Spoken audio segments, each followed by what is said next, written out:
Le Rotary, c'est une association humanitaire qui est née en 1905, qui existe dans le monde entier et dont le but est d'aider les populations à avoir de meilleures conditions de vie. Et la devise du Rotary, c'est servir d'abord. Ça veut dire que nous, notre action doit être orientée sur des points importants, comme l'éducation, ce qui nous amène ici, comme la santé, comme sur d'autres points, qui favorisent les meilleures conditions de vie pour les populations.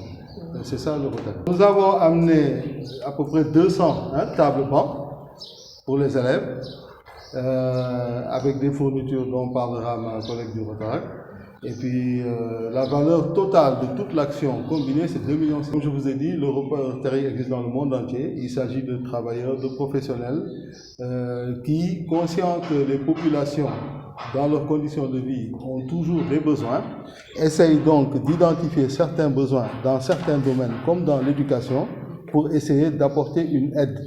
Donc c'est en quelque sorte pour aider notre jeunesse à avoir des meilleures conditions dans les écoles, parce que nous sommes conscients que les enfants méritent d'avoir toutes les chances au début de réussir leur vie. Et nous savons tous que l'avenir des nations, l'avenir des peuples, c'est l'enfance. Et je dirais même plus aussi que cette année, au point de vue international, un des points importants du Rotary, c'est aussi l'éducation des jeunes filles. Nous devons aussi favoriser l'éducation des jeunes filles. En tout cas, nous tous qui sommes membres de ces associations, parmi nos axes stratégiques, les éléments où on agit, un élément fondamental, c'est de dire que dans les écoles, les enfants devraient être dans de bonnes conditions d'études et les jeunes filles devraient pouvoir aussi aller à l'école autant que les garçons.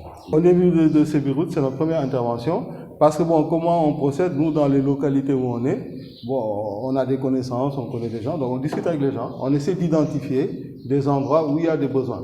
C'est comme ça qu'on a parlé à un collègue que je connais, à l'endroit où je travaille, qui est de Sébikotane. Après, il m'a dit, ah, nous, on a des écoles là-bas, je sais que des fois, les conditions, parce que lui-même, il est né, il a grandi ici.